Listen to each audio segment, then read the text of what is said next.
Simon Mainwaring is the founder of We First, the leading social branding firm that provides consulting and training to help companies tell their stories. Everyone's telling their story, build their reputations and profits, and increase their social impact.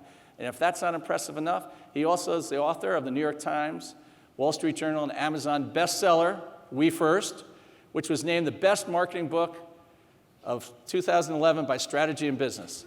So before starting We First, Simon was an award-winning creative writer for the Nike brand at Wieden & Kennedy, and also the worldwide creative director for Motorola at Ogilvy.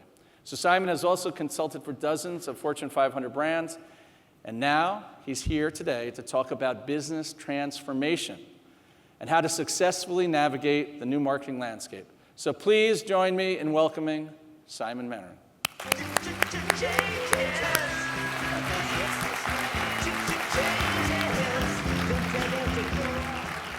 Good morning, everyone. How are you? Great. I mean that sincerely because I was there last night. I've now decided that the fastest through line to a cohesive corporate culture is a tray of margaritas at the door about this big, right? It was so funny to observe. It was wonderful because at first you were sort of like rafts of people bumping up against each other in a pool, an ocean of people. And then by the end of it, it's like this jumping castle of fast friends. You're all sort of high-fiving each other at the end. So thank you for including me in your celebration and your get-together. And as Jeff suggested, I've had a lot of experience working inside big brands, your clients, the ones that you have to deal with at the cold face of the business every day. And what I want to share with you is what we've learned from the inside. What are they doing to transform themselves to keep up with the same challenges that Jeff just took you through in terms of what you're facing? So would you be interested in hearing on what's going on inside these major brands? Yeah. Absolutely. Fantastic. Well, so let's start. There's three different areas that I'd like to talk about. One is the new normal. The second is how brands are transforming. And the third one is how do you actually lead and shape culture as a brand at Viacom? And so let's dive in. The new normal. Every single one of us in this room is a little bit scared about what's coming up. I don't know what you're like. I've got a 16 and a 13-year-old daughter. All I do is get eye rolls and, oh, Dad, give me the phone, let me do this. I feel completely out of touch, and I'm supposed to be an expert in this space. I've forgotten what color their eyes are because they're all like this all the time. Yeah, Dad, I love you, it's fantastic. The landscape is moving so quickly. So what does that manifest in all of us, particularly if we're in sales capacity? Fear. A whole raft of fears. How do we keep up? How do we ensure our own job security? How do we add value to our company? And so I want to walk us through new fears, new behaviors, and actually new opportunities that are a function of this landscape that Jeff touched on. And so here's the first thing you've got to realize about the new normal. There's a big difference between how fast technology is changing, which is changing exponentially, while we as human beings in corporations with org charts and silos are moving linearly. And at the same time, culture's moving a lot slower, but still faster than business is changing. And then you've got, I think that's a generous curve for politics. I think it's just a flat line. But here's the reality, is that the compounding power of technology and how much information and how much power we can invest in one single chip that's getting ever smaller by the minute, that is outstripping what we can do as human beings. And so it's no miracle that there's a tension going on. At the same time, look at the range of change. I mean, who here has got a drone and they're using it to stalk or follow an ex-lover that now has a restraining order against them? 1, 2, 3. Everyone, ladies, take note. No, I mean, look, you've got drones, you've got wearables, you've got the internet of everything, everywhere, always. Soon you're going to be driving home and your car will tell you that you're out of milk and it'll make suggestions to you as to what store you should buy it in. And if you go into that store, you'll get 20% off on your next purchase if you upgrade and buy something else. And you'll be like, for the love of God, leave me alone. I just want to be quiet. We have so much information that we're generating, and as a function of that, is being fed back to us through data.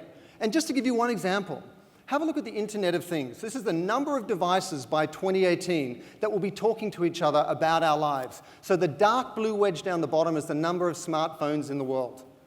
Who here, I want to see the most radical person in the room here. Who here doesn't have a smartphone? Is there anyone who doesn't have a smartphone? That would be so bold. Well, I mean, if you look at how that is dwarfed compared to the number of devices that will be talking to each other by 2018, 2019.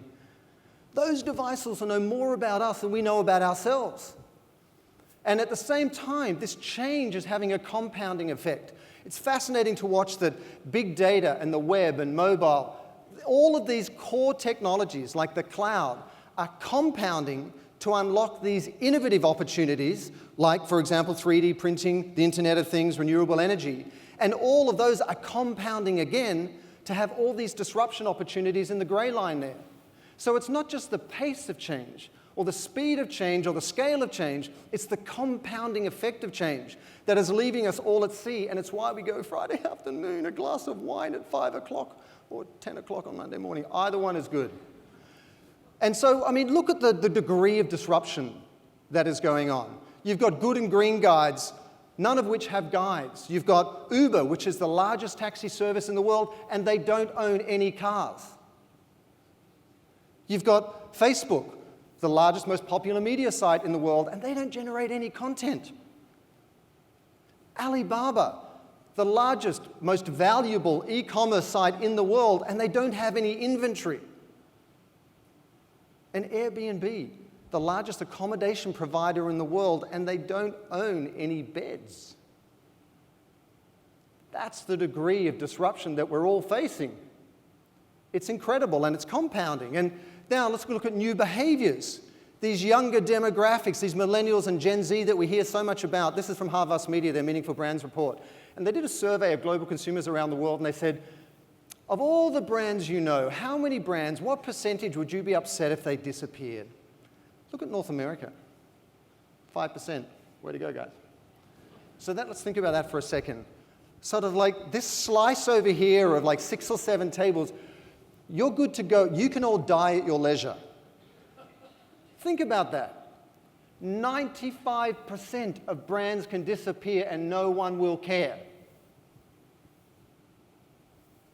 That's sobering. That's why we need to invest in change. That's why we need to innovate at the pace of the marketplace. That's why each one of you in this room needs to bring your best entrepreneurial skill set to bear on the company and Viacom so that you can move with the marketplace. Because this is your new consumer. Do you remember when you used to go to a rock concert instead of going to a rock concert to take a photograph or a video to tell people you're at a rock concert? I'm like, you know, when I have my family moments at home, there's something cute and unscripted going on, you're like, oh my God, like take a photo. Wait, do it again, yep, and move in a little bit, right? Filters, sharing, great. It's like that sort of, I don't know, that father that goes on a holiday, videos the whole thing and actually has to enjoy the holiday when he goes home watching it. We're all living these made-for-television lives. And that's the same with our audiences now. We are a media company here at Viacom. But in the same sense, we are an enabler of other media outlets, which are our customer base. We have to inspire them through our brands, through our storytelling, to amplify what we're doing. Because all they're doing is sharing constantly, consistently, to earn social currency with their friends, so they can be the nodes, the amplifiers of what we're doing here at Viacom. And then finally, the opportunities. There's this false tension between story and data going on. Because here's the reality. Every single one of us in this room, I checked this morning, every single one of us are 100% qualified to be human. 100%. We are all still human beings sitting around a campfire telling stories. Story is not going anywhere. If you don't have that emotional connection to people, you're not going to motivate them to turn on a channel, to share something, to amplify something. But at the same time, these tools provide incredible insights so you can get more specific and targeted with that audience and be more meaningful to them so that you don't just annoy them by sharing information they're not interested in. So you here at Viacom had this incredible coincidence of being the most powerful storytellers out there with these incredibly powerful analytic tools. So story and data together is an undefeatable team. And so all of these different tools, social media in all its many forms, these are just different channels through which to amplify those stories that make that critical emotional connection. I have not seen a single brand that we work with anywhere in the world that have said, let's ignore the human bit, let's ignore emotion, let's just go with the data. It is a companion piece of the two. And what is so amazing for you guys is every single one of your brand, what makes Viacom so unique is that every single one of your brands is a swath of culture, a slice of culture. Look at every single one of them on there. They have such a clear demo and a culture around that. You can speak with an authority to that audience in a way that other brands can't. And so you've got the most powerful storytelling skills on one side, and you've got these analytic tools on the other. So all of us have every right to be mildly terrified on a daily basis with the way that innovation technology is kind of reframing the landscape. But at the same time, the overarching constants are storytelling and now their complement, which is data insights. And you've got both. And so let's look at brand transformations. What are these brands doing there? Because we're privileged enough to get inside the engine room at the C-suite level of what all these companies are doing. And I want to give you some sort of guide as to the way they're re-engineering their storytelling so that when you go out there to sell to them or to market to them or tell the story of what you're doing, you can align better with their concerns, their aspirations, their goals, their strategies. So there's three elements to this. One is brand positioning, one is consumer engagement, and one is community architecture. And so let's have a look. When you talk about brand positioning, singularity, being a celebrant, and consistency are now critical. And let's have a look at what I mean. These 6 brands up here, incredibly complex, global footprints, supply chains, the whole thing. And yet they have distilled their entire marketing message down to 1 or 2 words. Singularity. So it's sustainable living with Unilever, Starbucks, shared planet. You know, when Airbnb came out to have a message, it didn't say we're going to give you a great place to stay for less. You know, you get to choose or customize where you want to stay. It said belong anywhere. That is so much more powerful and evocative, this sense of belonging, particularly in the context of being out of your home outright, but then in somebody else's home. Belong anywhere. Look at what CVS did. I mean, do you remember when CVS said they were going to ban tobacco products? Did you see that in the news? And everyone's like, they're idiots. It's going to be 1.5 billion. You know, they're going to have to absorb that hit, depending on who you were reading at the time. 2 weeks later, they launched a national quit smoking campaign, and then 2 weeks later, they renamed themselves CVS Health. Why do you think they're doing that? Because they're looking at the research, they're looking at the demographics, they're looking at the healthcare system and saying they want to own health in the future rather than just be a pharmaceutical chain. And if you listen to the CEO when he actually made the announcement, he said, we want to own the future of healthcare. So how do they bring that to life in their storytelling? Health is everything. They want to own health. What do they want to own about health? They want to own everything. That's the singularity of their messaging. And the reason this is so important is the power of social media, the power of mobile, is not my ability to sell to any one of you, to say, hey, watch a Viacom show or whatever it might be. But rather, it's the power of one to many, to inspire you to say that to somebody else. And so when you keep that in mind, the more distilled, the more singular, the more innately shareable you are in your messaging, the singularity, the greater chance you have that you can empower your whole viewer base to amplify what you're doing. Does that make sense? But if we think about it in a kind of transactional broadcast sense, I'm telling you about us, someone feels like they're being sold to anyway, so they're not going to respond. Or they're robbed of the opportunity to go, wow, they get me, and I kind of like what they're doing, and I'm going to share it with others. And that is when you unlock the true power of social media. That's when you get that amplification. And then secondly, you must be the celebrant rather than celebrity of your customer community, your viewing community. So many brands, even when they're talking about their purpose, they talk about it in a self-directed way. They kind of say, look at what we're doing with our employees, volunteering their hours. Look at the donation matching we're doing. Look at the contributions we've made over how many years. Rather than celebrating the success that that's having out in the world, the people's lives that you're impacting. So who remembers this P&G campaign from the last Olympics where they thanked mums, right? You know, I was sitting there in the garage. We have a TV in our garage. The retreat, I've been married 23 years. It's like the man cave, the retreat at the back, watching it. And this ad came on where they're thanking mums. And I remember my 15-year-old daughter looked across at my wife and said, oh my God, I almost cried. And they didn't celebrate P&G. They didn't celebrate the athletes. They didn't celebrate the Olympics. They celebrated those mums who had taken their kid to soccer practice for 14 years and you'd never scored a competitive goal. You know what I mean? There's so many of you in the room. That's why you're in this world, right? None of us are pro athletes. And they put them on a pedestal. And do you think that endeared them, you know, to their customer base and they wanted to talk about what they're doing? Absolutely. And that went right across all their media channels you see in the bottom right there.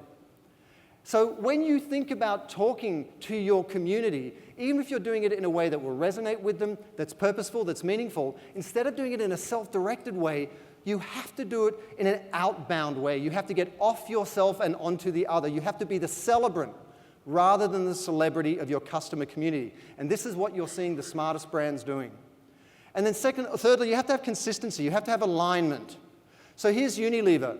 You know, when you look at some other brands out there, you kind of think, wow, they're so lucky. They've got it all together. It all seems to be in alignment and consistent. It's almost they started fresh at some point. I'm telling you for a fact, it's messy inside every single brand out there. We're all managing our image. It's all good. But inside, everyone's like, oh, my God, we're freaking out. So what Unilever had to do was they had to post-rationalize all these billion-dollar brands like Axe and Dove and Lifebuoy and rationalize them underneath the umbrella of Bright Future, which is their new overarching platform. So how did they do it? They created acts of sunlight that create a brighter future and characterized each different individual thing that the individual brands do as acts of sunlight so they could aggregate up to what that number was at that time at the top, 279 million. So it's not pretty. They're post-rationalizing. They're swapping out the engine of their brand as it's hurtling down the road. So just know this period of transition that you're in, this sort of the discomfort of change is what every brand is facing to get the alignment they need. And what does it look like when you've done it? Marks & Spencer in London, one of the most successful grocery chains, you see it on the electric trucks. They're positioning as Plan A because there is no Plan B. You see it on their shelf wobblers. In Australia, we call them shelf wobblers. You should write that down. It's very important. And you see in their corporate offices, in the front windows, all their different commitments for Plan A. And you see it on the backs of the T-shirts of the people who work at the store. Consistency right across the board. So if there's one fundamental takeaway I would love you to have at this point is you have to own a fundamental human property. You have to own something that is intrinsic to being human, that is innately emotional, that because of that is innately shareable so that you can inspire other people to engage around this fundamental property. And because it's sort of universal and personal at the same time, you can unpack it in so many different ways. Secondly, let's look at consumer engagement. You've got to look at the shifts that your brand partners are doing in terms of co-ownership, co-authorship, and co-creation. And let's have a look. Employees. Look at what Unilever's doing here. When they're putting all their materials together, they're saying you, the employee, are the new head of sustainability. Or fresh ideas, powerhouse brands, and innovative products made by you. They are elevating the employee to the highest status inside the company as the architect of its future. Is that more compelling, whether it's recruitment, retention, and so on, than saying, hey, come and work for us? Absolutely. Or if you look at on the consumer side, Levi's. When Levi's had their 140th anniversary of jeans, they didn't go out there and get the cool guy and cool girl slung all over each other looking post-coital, as they have for a long time. They reached out to everybody else and said, hey, send us in a portrait of you in your jeans. And as a marketer, as a brand, or as an ad person, you kind of go, oh my God, is that going to work? Are we going to get 3 entries and it's going to be horrible? We have to justify it upstairs and we're dead. I'm just going to sign my name. They did that, and they got tens of thousands of entries because every single person wanted to have the portrait of themselves in their Levi's jeans. And then they curated those and turned them into a book. And then they did a series of fashion shows in malls all around the country where regular people got to walk like models doing those things, which is just completely abnormal. And then all the advertising featured those regular people, and it was great because if you look at the book, there's some regular people who just kind of wanted to have a good photo of themselves, and then there's those priceless freaks that just come out of the cupboard, who've got the pants through their arms and they're naked from the waist down or whatever. Just awesome. The kaleidoscope of humanity. But they're engaging their customer base to build their brand, to tell their story, to actually create their marketing. And you see it with the VMAs recently, when you sort of offload ownership of an event to a host, and by extension, the people that they bring to the party, their aesthetic, their ideas for what the actual experience should be like. So all the brands that you're trying to reach out to are now looking out to their customer base and saying, how can we own our shared vision, our common purpose together? So when you speak to them, make sure you recognize that they are going through a very difficult transition right now where they're saying, I'm going to relinquish a little bit of control of my brand, and we're going to share ownership to inspire engagement. Secondly, co-authorship. Patagonia. wonderful brand, almost sort of synonymous with environmental responsibility. Before almost anybody else, they got the Patagonia ambassadors out there, elite athletes in a number of different outdoor sports, from rock climbing or whatever it is, to just journal what they're doing while they're wearing the clothes. And these are some of those people who just do miraculous things on a daily basis. If you look at REI, what they're doing is they've reached out to both their members, which are their employees, and also customers, and created films about them. We could be creating films about all of you, what's going on in your life, what's meaningful in your life, in alignment with the values of the company. And you've got very, very old gentlemen who've been longtime fans of the brand there, through to these women who did a running club to help foster sort of a love of the outdoor sports. And you see it co-authorship in terms of larger consumer brands like Tom's or Dove. I had the pleasure of being the interim CMO at Tom's for 4 months this year, and when they're in a transition phase. And the one thing Tom's gets so well is co-ownership of their brand. Why? Because it's fundamentally built into the DNA of the company, into their business model, right? One for one. I do something, it goes to somebody else. You can't avoid it because it's institutionalized in the business model, but it's very, very demonstrative of what we all need to be doing as brands. Or Dove with their social experiments. Who here have seen this campaign where, they put a sign, beautiful and ugly, above 2 different doors, and they got ladies to walk through and see what they did in different parts around the world, and a lot of ladies are like, oh my God, I'm going to go over here, and sort of, and then there's those ones who are just like, boom, and they're walking backwards and forwards 2 or 3 times with the beautiful one, and they're singing and they're videoing themselves. Awesome. So, there's a brand out there that is allowing co-authorship of their story through social experiments. How can you do that? How can you go to your clients and create opportunities like that which speak to something so fundamental and emotional as what real beauty is, but in an interactive way that can generate content that will amplify your brand? How can you do that? Or co-creation. Airbnb created the first feature film through Vine videos. So they wrote a long script, they carved it up into a number of different slices. People entered their video versions of those different slices. The ones that got selected got a reward, and they composed the first feature-length film from Vine videos. Interesting idea. Or if you look at Sport England and Always, 2 campaigns that won Grand Prix at the Cannes Advertising Festival this year. Both of their campaigns, all of their content is user-generated content, stories about their customers. Whether it's Sport England, which is all about women training in the UK, or whether it's Always, which is all about, like a girl and redefining what it means to be a girl in this world. It's all customer-created content. Or finally, look at Starbucks and Gap. Starbucks created a film series called Meet Me at Starbucks. And all they did was tell the story of unusual experiences that their customers have had at Starbucks.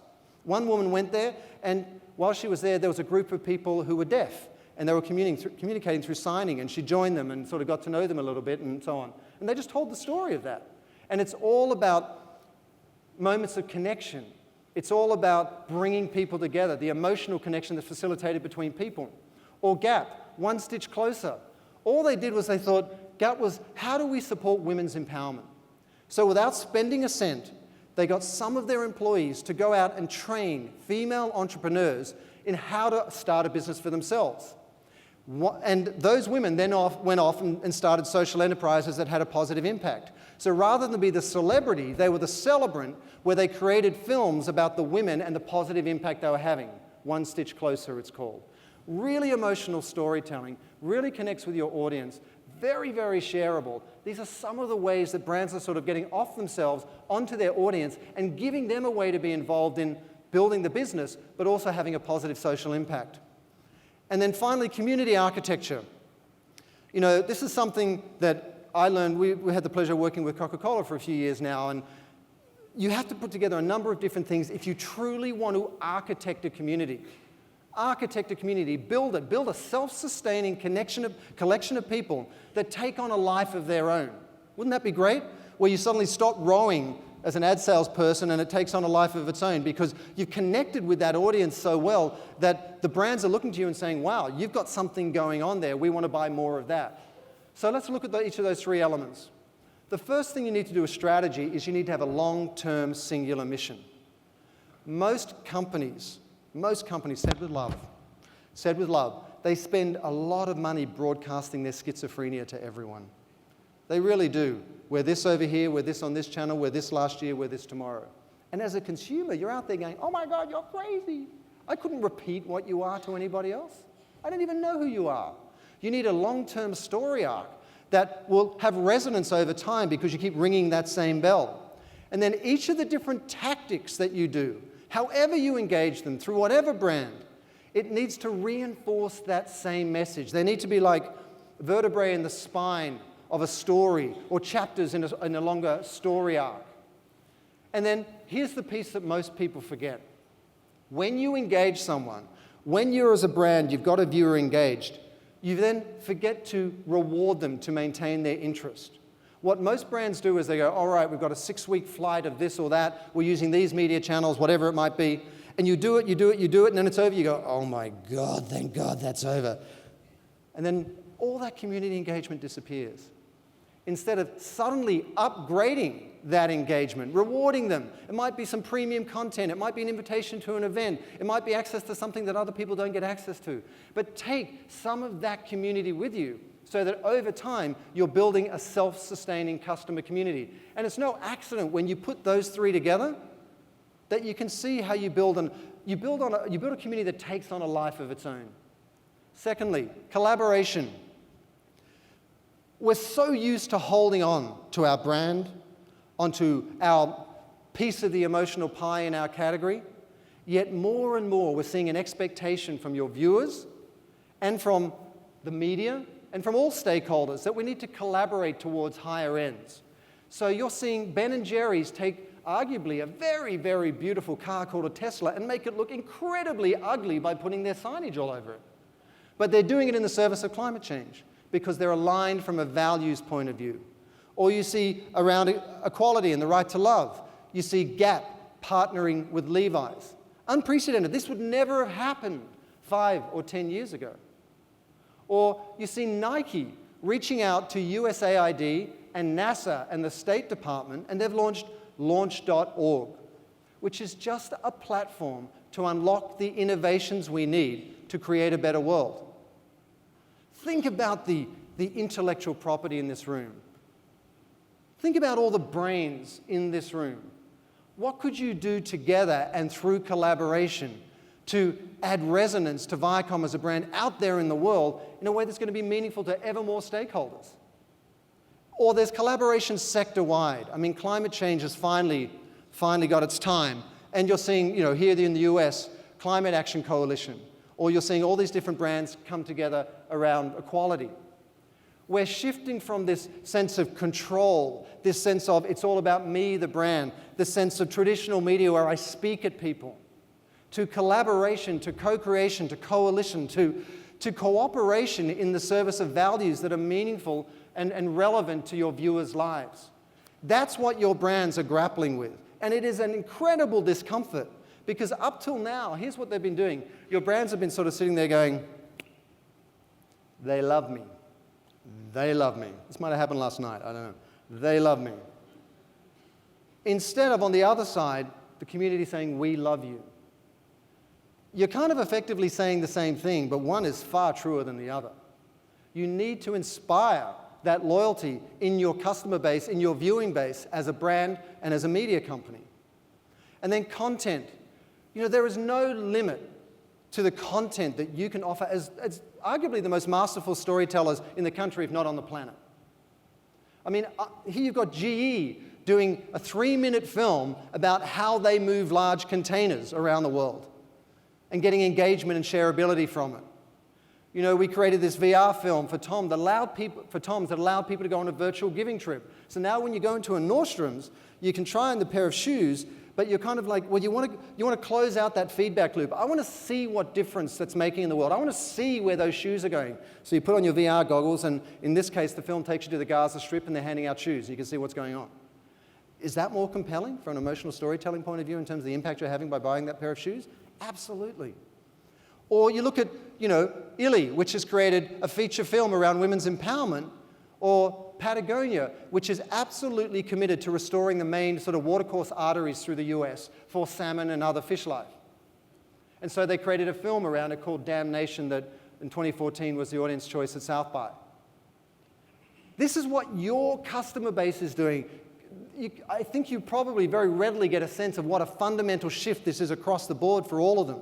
So when you go in there and talk to them about ad sales or marketing or what you're offering them, just know that this collaborative landscape is where they live. And so if there's a second thing that I'd like you to take away is that you must be the celebrant, not celebrity of your viewing community, of your client community, of your customer community. We have to get off ourselves and onto somebody else. Thirdly, let's look at cultural leadership. There's the opportunity to lead change, there's the opportunity to lead conversations, and the highest order of all is the opportunity to literally shape culture. Let's have a look at it at a base level. Brands are leading change by changing their products. CVS, getting rid of their tobacco products, launching a national quit smoking campaign. Lego, those things that we got stuck up our nose and swallowed when we were young, they are now remaking them out of sustainable products because they want to walk away from their petrochemical dependent past. Why? Because that's the way the world is changing. Huge, fundamental shift in the DNA of the company, all their supply chain, all their processes. Or new products. You know, you've got Fati, which is a surfing company. You know, they take ocean trash and PET bottles and create clothing out of them, while Raw has done a partnership with Pharrell and Bionics and just launched clothing line, a denim line that is literally made out of ocean plastic. You can't get any more direct connection to the difference you're making when you actually take the plastic out of the ocean, make it into the denim you're wearing. And who here is a surfer? Is anyone a surfer? Surfer. Oh my God, I'm Australian, I'm offended, I'm mortified. No, oh, a couple. I surfed once. No. Patagonia announced this week the first neoprene-free wetsuit. So it's not relying on petrochemical products or whatever. That is an innovation story. That is a product story. That is a brand story. That is a value story. That is an environment story. That's how brands are unpacking these different opportunities. And larger than that, brands are taking on their entire industry. It's almost like they're cannibalizing themselves.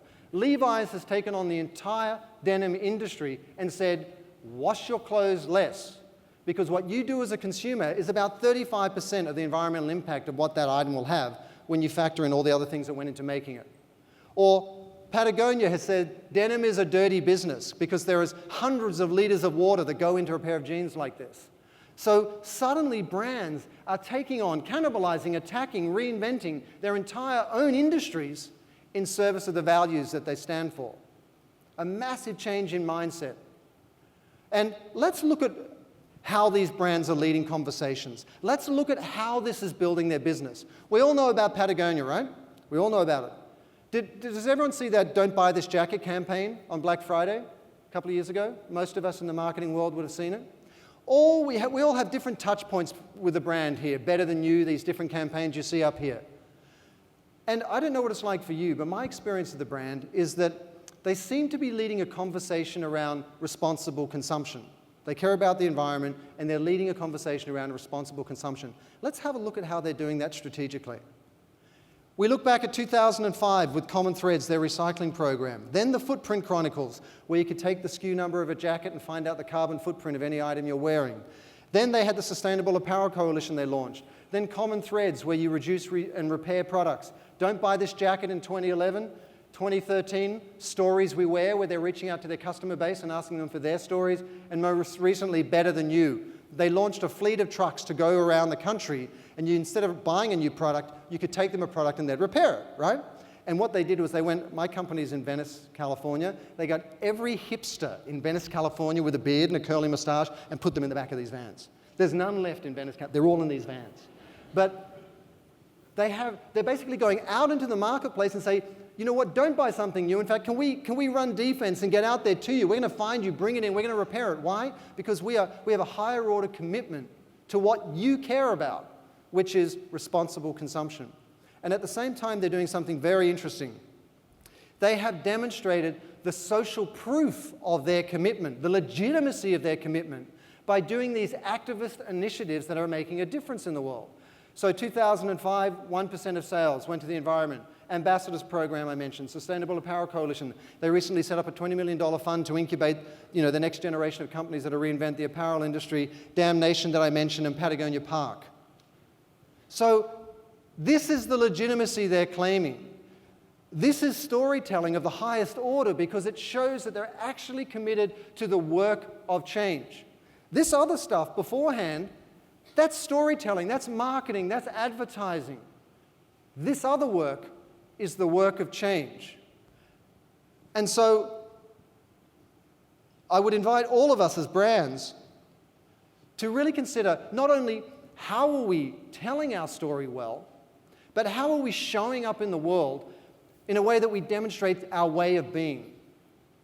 Viacom has the muscle, the license, the global footprint to be a force for change in the world. Let's look at it at a product level. Dove, a product owned by Unilever. We've all seen the different Dove campaigns over the last few years, right, ladies? Real Beauty and so on, and men kind of looking for the ladies' magazines. Different iterations of the campaign, very powerful campaign when they got the policeman, the police artist to sketch what a woman thought she looked like and then compared it to what she actually looked like. Here's what they've done to lead a cultural conversation regarding real beauty. 2004, vote for real beauty. Then they showed the women in their real bodies. They did the self-esteem transformations where they de-Photoshop people. Then they kind of celebrated age and beauty around the world. Then they did the drawing campaign, and most recently, Choose Beautiful. We as consumers, we as viewers, we as sort of customers in the broader sense, we just see all these different pieces at different times, but we don't actually get to retroactively look back inside a company, look at the strategy and going, what are they doing?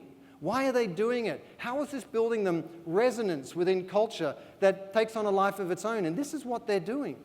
Or let's look at a wonderful example, Starbucks, right? Starbucks has been all over the media for the last 2 or 3 years. Am I correct? People have loved them. People have been peed off with them. They have kept themselves top of mind for 2 or 3 years, whether it's gridlock in Congress, whether it's same-sex marriage, whether it's education for veterans, whether most recently 2 weeks ago, education for veteran spouses and their kids, same-sex marriage. How does a coffee brand talk about all this stuff? These flashpoints of culture. Here's what they're doing. And I learned this working on Nike. No one told you this, but after 3 or 4 years, you kind of see it. You get the winter brief, you get the summer brief, and so on. Nike has a message that goes on all the way through. How do you stop that message from getting stale? How do you stop it from getting repetitive? You got shoe, you got athlete, you got sport. What are you going to do? Here's what they do. At one period of time, you aspire towards being the elite athlete, the LeBron James. And for a period of time, you want to be that athlete, and everything's about that athlete. I can be that athlete. And then after a while, you kind of go, I'm not sure I can be that athlete. And suddenly they pivot, and they go and focus on the every athlete. Have you seen those campaigns where suddenly they turn the city into an urban landscape where you can do sport and so on, and it's about you and me being the elite athlete, whether it's the Olympics or otherwise. And then they pivot back up to the elite athlete, this elite athlete, every athlete, elite athlete. That's the bandwidth in which they're playing, and they're constantly oscillating between those two sort of outer extremes. In the same way, Starbucks is maintaining its relevance by leaning into its core values and playing a very meaningful role in these flashpoint issues. So gridlock in Congress, boycotting political donations, on and on it goes. Racism. The great thing about the racism debate, and they really got their derrieres handed to them quite royally in the media, the great thing about that is they actually talk about racism in their town halls with Howard Schultz. So this was a natural extension of what they do. And at the same time, irrespective of the consequences, they pushed the boundaries of that conversation, what was permissible to talk about. They moved the needle forward. And this is how they're leading a cultural conversation. And what is the umbrella that Starbucks has that makes all of this justifiable strategically? Their positioning is shared planet. Shared planet. So they can talk about anything under this larger umbrella of shared planet, whether it's same-sex marriage, post-traumatic stress disorder they gave the donation to, most recently Veterans Donation. This is all about our shared experience of life. This is what the brands that you are talking to are doing. They're trying to lead cultural conversations. And here's If those three examples lead to anything, I want to draw a distinction that's going on right now that we recognize in the marketplace that most people have no idea about. Even if a brand is becoming purposeful and trying to resonate and co-create and co-author with their customer base, they're talking in terms of the current debate with respect to that product or service or industry. They're defined by the current debate. But if you look at sustainable living, shared planet, IBM Smarter Planet, Chipotle, food with integrity, they are all pointing towards a future state, an end state, a promise of what difference they're going to make in the world. How the world will be better off because they are here. Why? Because your customer base, your viewing base, their audience are informed by the web, social media, and smartphones. They know about climate change, loss of biodiversity, income disparity, all these different things going on. And they're starting to care about these things. Climate change in California, where I live, you have to reduce water intake by 35% or you get fined. It's starting to touch our lives. And so millennials and Gen Z and viewers in a broader sense are looking to brands and going, are you part of the problem or are you part of the solution? Because I'm going to vote for you with my dollars in the shopping aisle. And what little I can do, I want to do. And by supporting you, I can support change, if I know what you stand for. And there's nothing more dangerous than leaving a vacuum that will be filled with misinformation or inappropriate media or mischaracterizations or just mudslinging, like some of the stuff that Jeff showed at the beginning. So this white space is about, as a brand, to frame yourself as a cultural change agent and point to the difference you're going to make in the world. It'll not only make every single one of your lives more meaningful because you realize you're contributing to something very, very powerful, but it also aligns with what your clients, your customers are facing on a daily basis from their audience. So what is really going on? If you want to know what's really going on inside the smartest brands in the world right now, is there's a gold rush going on. The landscape, the marketing landscape used to be defined in terms of profit for profit's sake, typically over the back of others, right? Now, for all the reasons we've touched on, it's being defined by purpose in the service of building business and social impact. The profit motive is as important as ever, but brands, in response to their consumers and their customers, if you're a B2B company, are leaning into what they stand for and the difference they're making. So, Better Than You, Responsible Consumption with Patagonia, Sustainable Living, Shared Planet. All of these different brands have taken their incredibly complex businesses and in the context of a very competitive marketing landscape and distilled themselves down to these very singular, meaningful propositions. And they're doing that for a very real reason. Let's look at Tesla. Tesla is an archetype of this new way of thinking. When Elon Musk launched Tesla, his first blog post, he did not say, we're going to start a car company. Does anyone know what he said? He said, we're going to make mass sustainable transportation possible. That's why they launched an infinity mile warranty. That's why they opened up their battery IP technology to competitors. That's why they did a partnership with BMW and Nissan, all of which is counterintuitive to a competitive marketing landscape, right? What do you mean you're giving it away? What do you mean you're doing a partnership with competitors? What do you mean you can bring it back after 1 million miles and you'll still fix it for free? It's insane. You put yourself out of business. But their commitment was to this higher order mission. And the best thing about a mission is when you really lean into it and that becomes your only litmus test, your only filter for the marketing engagement or what you're doing out there in the world, it absolutely fries the brains of your competitors. They are absolutely dumbstruck. Why are you doing this? How can you be doing this? It doesn't make sense. It's because they're letting their marketing be driven by their mission. So just have a look.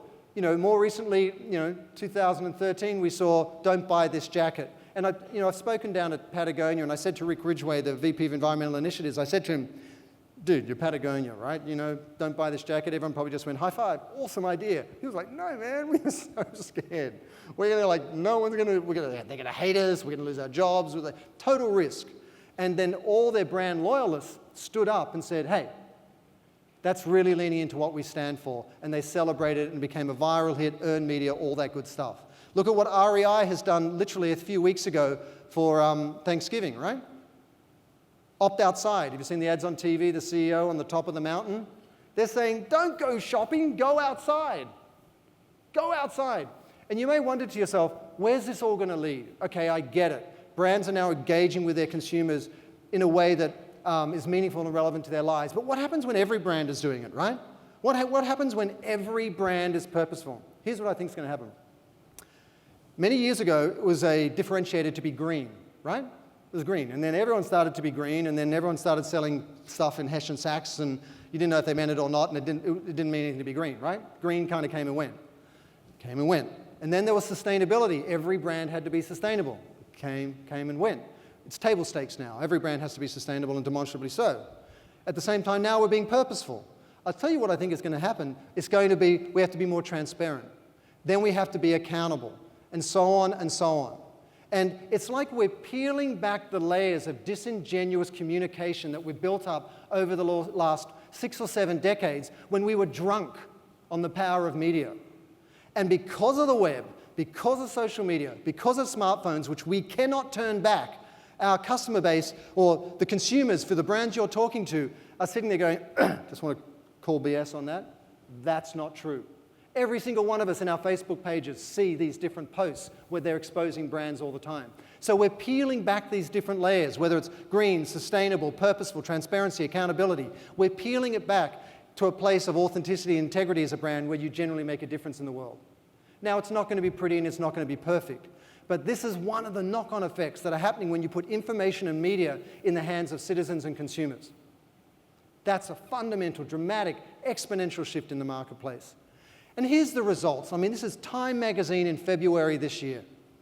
When did the CEO of a coffee company get on the front of Time magazine with the headline, "What Starbucks Knows About America"?